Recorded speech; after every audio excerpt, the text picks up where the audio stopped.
우리 지난 시간에 계몽 사상에 대해서 함께 수업 들었죠. 그 계몽 사상의 영향으로 이제 여러 혁명들이 일어나게 되었다라고 했습니다.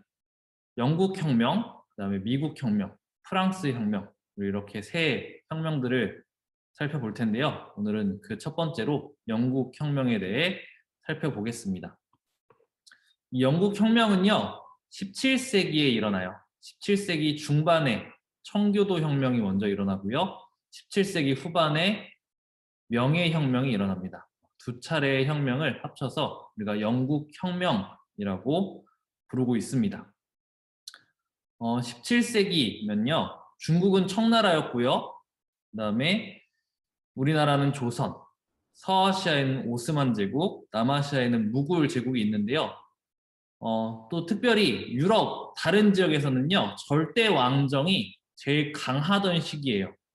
영국은 다른 나라들보다 절대 왕정이 조금 더 빠르게 완성이 됐고요. 그리고 영국 혁명을 통해서 다른 나라들보다 빠르게 절대 왕정을 벗어나고 국민 국가로 성장하는 기반을 마련하게 됩니다.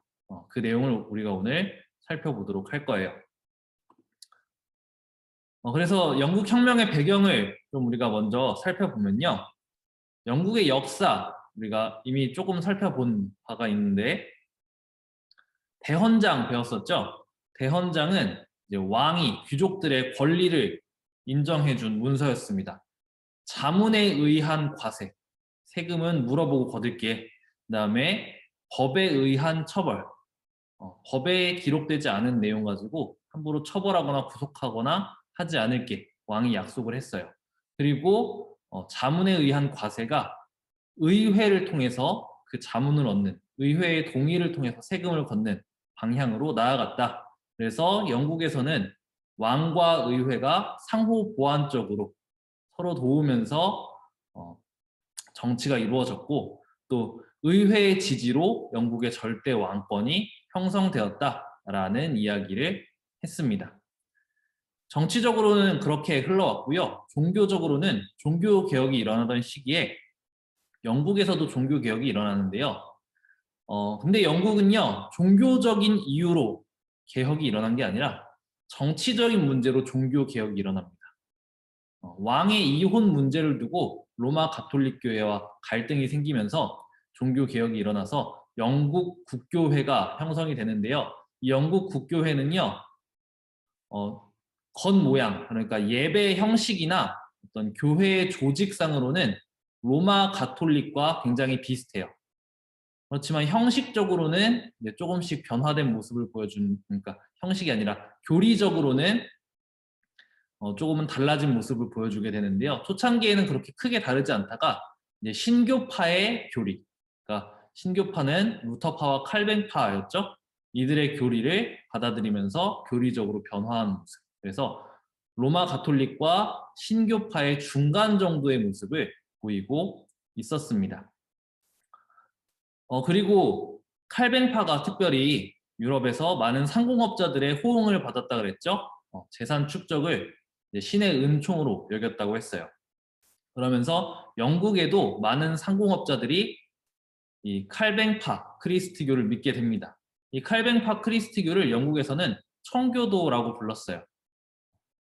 그래서 영국의 종교적으로는 영국 국교회라는 영국에서 종교개혁이 일어나서 만들어진 교회가 있었고, 그리고 상공업자들, 시민계층에서는 청교도를 믿는 사람들이 등장했더라. 이런 배경에서 이제 젠트리라는 사람들이 등장을 합니다.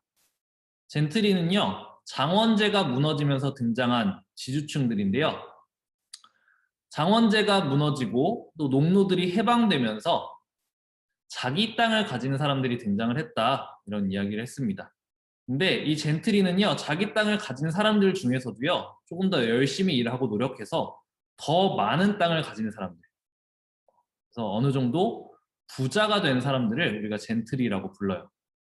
그래서 이 젠트리들은 자기가 사는 지역의 행정을 책임지는 사회 지도층의 역할을 하게 됩니다. 어느 정도 사회적으로 영향력을 끼칠 수 있는 위치까지 올라가게 돼요. 그래서 이들은 상공업으로 성장한 시민계층과 함께 의회로 진출합니다. 그러니까 시민과 젠트리, 모두 다 평민들이에요. 신분적으로는. 근데 평민들 중에서도 좀 잘 사는 계층입니다. 그래서 이들이 함께 의회에 진출하게 돼요. 이들은 왕실의 부패를 비판하고 의회 중심의 입헌주의 전통을 지키려고 하는데요. 이들은 전부 청교도였어요. 전부는 아니지만 대다수가 청교도였어요. 상공업으로 성장한 시민들은 아까 얘기했다시피 칼뱅의 교리에 마음이 갔다가 됐죠. 그래서 청교도였고요. 젠트리들도 이제 많은 수가 청교도, 그러니까 칼뱅의 교리를 받아들이게 됩니다. 그러면서 왕실의 부패를 비판하고요. 의회와 왕권이 조화를 이루던 영국의 정치 체제를 지키려고 해요. 특별히 그 중에서도 의회를 중요시 여겨서 의회를 통해서 정치적인 결정이 내려지는 것, 이것에 굉장히 중요성을 느끼고 이걸 지키려고 합니다. 자, 이러한 상황에서요, 영국에 변화가 나타나는데 왕조가 바뀌어요. 우리나라나 중국처럼 왕조가 바뀌면 나라 이름이 바뀌고 이런 경우가 동아시아에는 있지만 서유럽 같은 경우에는, 유럽 지역 같은 경우는 그렇지 않다 그랬죠. 왕조가 자주 바뀐다라 그랬어요. 하나의 나라 안에서도. 그래서 영국의 왕조가 바뀌면서 스튜어트 왕조가 등장하는데 그 첫 번째 왕이었던 제임스 1세가요. 왕권 신수설을 내세웁니다. 왕권 신수설은 절대왕정 우리가 배울 때 사상적 기반이었어요. 왕의 권한은 신으로부터 온 거니까 왕의 명령, 왕이 뜻하는 바는 곧 신의 뜻과 다름없다. 절대왕정을 옹호하는 입장이었죠. 이 왕권 신수설을 가지고 왕이 자기 뜻대로 정치를 이뤄나가고자 합니다. 그리고 국교회를 고수했는데요. 영국 국교회를 중요시 여기면서 다른 종교, 그러니까 로마 가톨릭이라든가 청교도들을 조금은 배척하고 멀리하게 됩니다. 그렇게 되니까 의회에 진출했던 시민들과 젠트리들, 청교도였다 그랬죠? 왕으로부터 무시를 당하게 되는 거예요. 거기다가 왕이 왕권 신수설을 내세우면서 자기 뜻대로 정치를 하려고 해요. 그러니까 의회가 정치에서 조금 무시당한다라고 생각을 하게 되는 거죠. 왕이 자기 마음대로 전제 정치를 펼치는구나 라고 인식을 하게 됩니다. 불만이 조금 생겼어요. 그 아들이었던 찰스 1세는요. 의회의 동의 없이 과세하고 청교도를 박해합니다. 의회의 동의 없이 과세하는 거는 대헌장에서 약속했던 내용을 어기는 거예요. 그리고 청교도를 박해하는 것도요. 특별히 법에 의해서 처벌을 하거나 구속을 한다라고 했던 그 대헌장의 약속을 어기는 겁니다. 이들이 박해받을 다른 이유가 별로 없어요. 그저 국교회가 아니라는 이유잖아요. 그러니까 그저 종교적인 차이로 뭔가 핍박을 받게 되니까 이들이 이 의회가 안 되겠다. 왕이 약속했던 것, 물론 이 찰스 1세가 약속했던 것은 아니지만 그 이전에 왕이 약속했던 것을 다시 상기시켜줘야겠다라고 하면서 하나의 문서를 들고 갑니다. 그게 권리청원이에요. 이 권리청원에서는 의회에 동의 없는 과세 금지, 이유에 명시 없는 체포나 구속 금지 이런 것들을 요구하게 됩니다. 이 내용은요. 표현이 조금 달라졌을 뿐이고 대헌장의 내용을 기억해라 라는 겁니다. 대헌장의 내용을 다시 이야기한 거예요. 이 왕이요. 찰스 1세가 이것을 승인해 주게 돼요. 왜냐면 당장 돈이 필요했거든요. 의회가 동의를 해줘야 세금을 더 거둘 수가 있어요. 그래서 권리청원을 승인하게 됩니다. 그런데 그 이후에 찰스 1세가 어떻게 했느냐? 의회를 모으지 않아요. 의회를 통해서 정치를 하지 않고 자기 뜻대로 자기 뜻과 맞는 신하들과 정치를 해나갑니다. 그럼 필요한 돈은 어떻게 했냐? 새로 걷어야 되는 세금에 대해서는 의회의 동의가 필요하고 세금을 올리고 내리는 것은 의회의 동의가 필요했지만 기존에 왕이 권한으로 가지고 있던 왕이 거둘 수 있는 그런 세금들이 있었어요.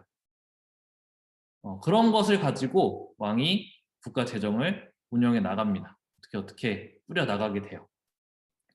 그런데 또 전쟁이 일어나게 되면서 결국은 그걸로 모자라게 된 거죠. 그래서 왕이 의회를 소집해서 야, 세금 좀 걷어주라 라고 부탁을 하게 됩니다. 한동안 의회를 무시하고 정치를 하다가 돈 필요하니까 의회를 불렀죠. 의회가 왕을 비판해요. 그렇게 정치하면 안 된다. 왕의 실정을 비판하고요. 과세를 거부합니다. 왕이 세금을 더 거둘 수 있게 해달라고 요구하는 것을 거부하게 돼요. 왕과 의회가 갈등을 하게 됩니다. 왕이 기분이 나쁘죠? 그래서 의회를 처음에는 그냥 해산시켜요. 근데 의회가 동의해주지 않으면 세금을 거둘 수 없기 때문에 결국은 어쩔 수 없이 의회를 다시 소집합니다. 근데 의회는 당연히 또 거부를 하겠죠. 그렇게 되니까 왕이 무력으로 의회를 탄압하기 시작합니다. 의회도 가만히 당하고 있잖아요. 무력으로 왕에게 대항합니다. 그래서 왕을 지지하는 왕당파와 의회를 지지하는 의회파가 나뉘어서 싸움이 붙어요. 내전이 발생합니다. 이 내전 끝에 의회파가 승리를 거두게 돼요. 크로멜이라는 사람이 철기군이라는 군대를 이끌고 이제 왕당파를 무찌르고 왕을 쫓아내고 공화정을 수립합니다.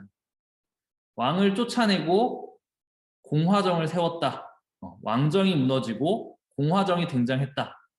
이것을 청교도 혁명이라고 불러요. 청교도들이 주도해서 일으킨 혁명이다라는 의미인데요. 사실 왕당파에도 청교도가 있었고요. 의회파에도 청교도가 있었어요. 그리고 왕당파에도 청교도가 아닌 국교회나 가톨릭을 믿는 사람들이 있었고요. 의회파에도 국교회나 가톨릭을 믿는 사람들이 있었어요. 그럼 왜 청교도 혁명이라고 부르냐? 이 청교도 혁명의 결과 등장한 공화정이 이제 크로멜이라는 사람이 독재 정치를 했는데 이 사람이 청교도였고요. 청교주의에 입각해서 정치를 운영했어요. 청교주의라는 거는 청교도의 종교적인 색깔을 가지고 종교적인 성향을 정치에 녹여내서 이제 굉장히 금욕적이고 좀 윤리를 강조하는 그런 정치를 하게 됩니다. 그런데 이게 좀 적당해야 사람들이 따르는데 이 크로멜이 좀 과격해요. 술도 못 마시게 하고 엄청나게 금욕을 지키게 하고 주일엔 예배 꼭 드려야 되고 이렇게 강요를 하니까 사람들이 피곤한 거예요. 그래서 크로멜이 죽고 나서 그 아들이 그 뒤를 이었는데 쫓아내 버립니다. 크로멜에 대한 반감으로 그 아들을 쫓아내고요. 왕을 다시 세워요. 왕정을 복고시킵니다. 그때 왕이 된 게요. 찰스 1세의 아들이었던 찰스 2세예요. 이 찰스 2세가 아버지가 쫓겨나고 죽을 때 이제 프랑스로 도망을 가서 망명을 떠나 있다가요. 다시 영국으로 돌아와서 왕이 됩니다. 이렇게 왕정이 복고되던 당시에요. 의회는요. 영국 국교회를 믿는 사람들이 차지하고 있었어요. 왜 그랬는가? 청교도 혁명을 통해서 청교도들이 잠깐 권력을 잡았었죠. 근데 이들이 정치하는 행위를 보니까 사람들이 청교도 다시 정치시키면 안 될 것 같아. 뽑아주질 않아요. 그래서 청교도들이 이제 의회로 진출하지 못하게 됩니다. 그리고 이 당시에 가톨릭, 로마 가톨릭은요. 영국과 사이가 좋지 않던 나라들이 많이 믿던 종교예요. 그러니까 가톨릭은 우리랑 사이 안 좋은 나라의 종교야. 그래서 의회에 결국 보면 영국 국교회를 믿는 사람들이 많이 있게 됩니다. 그런데 찰스 2세는 프랑스 가톨릭을 믿는 나라에 망명했다가 돌아왔어요. 그렇게 되니까 가톨릭 교도를 우대하고요. 그리고 거기에 더해서 가톨릭을 믿는 나라들과 친하게 지내려고 해요. 근데 가톨릭을 믿는 나라는 아까 얘기했지만 영국하고 원래 사이가 안 좋던 나라들이에요.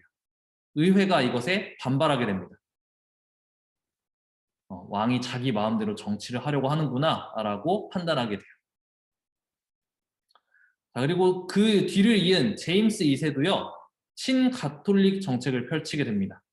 그러면서 심사법이라는 걸 무시하는데요. 이 심사법은 의회의 다수를 차지한 영국 국교회를 믿는 사람들이 다른 종교, 그러니까 가톨릭이나 청교도를 좀 배척하기 위해서 만들었던 법이에요. 종교적으로 좀 차별하는 법이었습니다. 그래서 제임스 2세는 이 심사법을 무시하면서 친가톨릭적인 정책을 펼쳤는데요. 어떤 사람들은 제임스 2세가 심사법을 무시한 게 잘한 거다라고 이야기를 하기도 해요. 왜냐면 심사법은 차별하는 법이었으니까 그 차별하는 법을 지키지 않은 거다.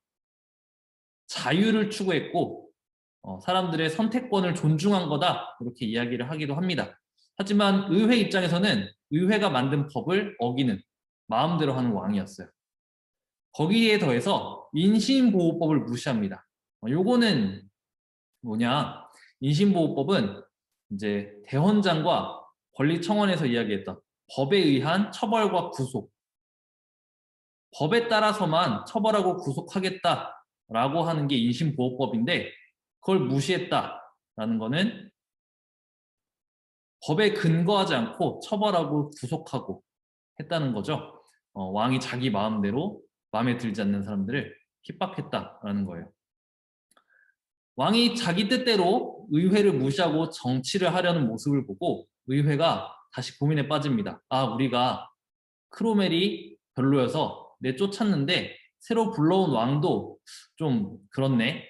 어떻게 하지? 라고 생각을 하다가 의회의 말을 잘 들어줄 새로운 왕을 세우는 게 어떨까? 의회가 합의를 하고요. 그래서 결정을 합니다.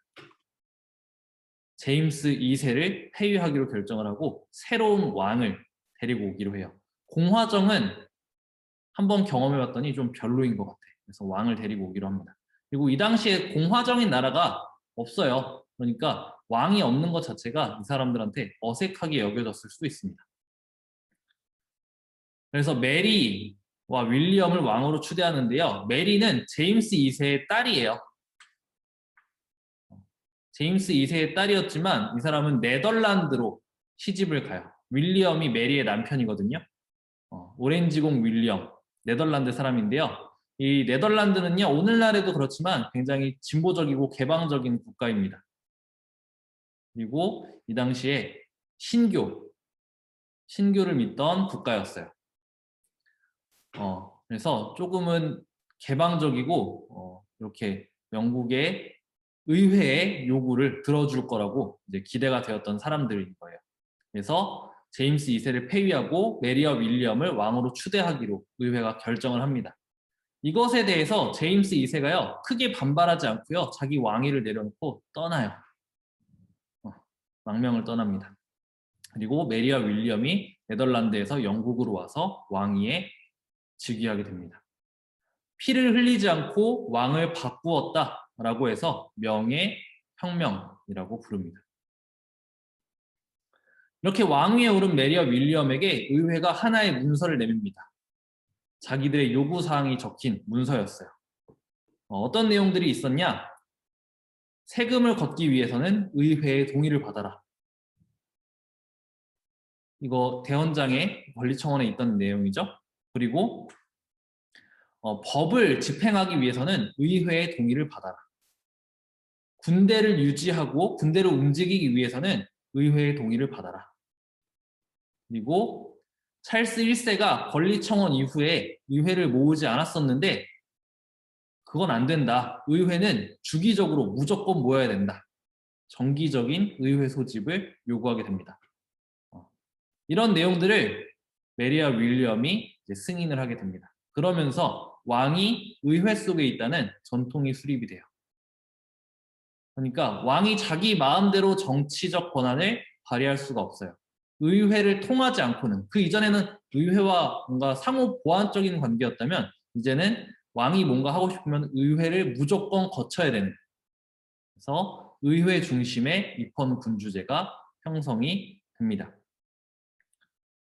이를 통해서요 영국이 절대 왕권을 유럽에서 제일 먼저 벗어나게 되고요 국민국가로 성장하는 기반을 마련합니다. 그리고 이 의회를 중심으로 정치가 이루어지는데 상당히 안정적으로 이루어지게 되면서 영국이 유럽에서 제일 먼저 산업혁명에 성공을 하고요. 대영 제국으로 성장하는 발판을 마련하게 됩니다. 이 영국을 이제 다른 나라 사람들, 특별히 프랑스의 계몽사상가들이 굉장히 높게 평가를 했어요. 그래서 몽테스키웨라는 사람이 삼권 분립 이론을 이야기하면서 모범으로 삼았던 게 영국의 정치 형태입니다. 그러니까 명예혁명과 권리장전 이후에 영국의 모습을 보면서 자기의 이론을 생각해내요. 우리 지난 시간에 배웠던 사회계약론 있죠? 그 중에서 이제 홉스, 로크 있었는데 홉스는 이 스튜어트 왕조의 왕들이 왕권 신수설을 내세우면서 절대 왕권을 강화하고자 했죠. 이것을 옹호하기 위해서 이론을 만들었었고요. 로크는 이 명예혁명 이후에 명예혁명이 정당한 거였다라고 이야기하기 위해서 이 이론을 만들어 놓기도 합니다.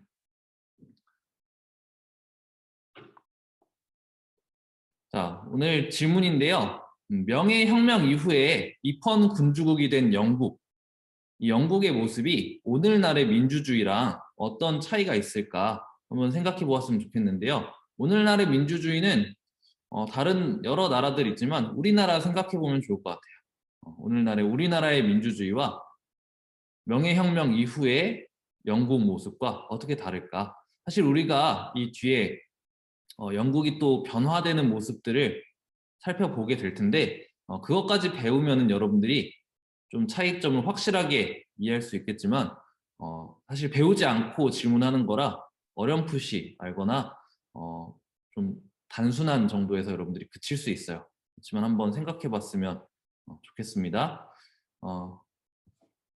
질문에 한번 답변해 보고요. 오늘은 영국 혁명에 대해서 이렇게 살펴봤습니다.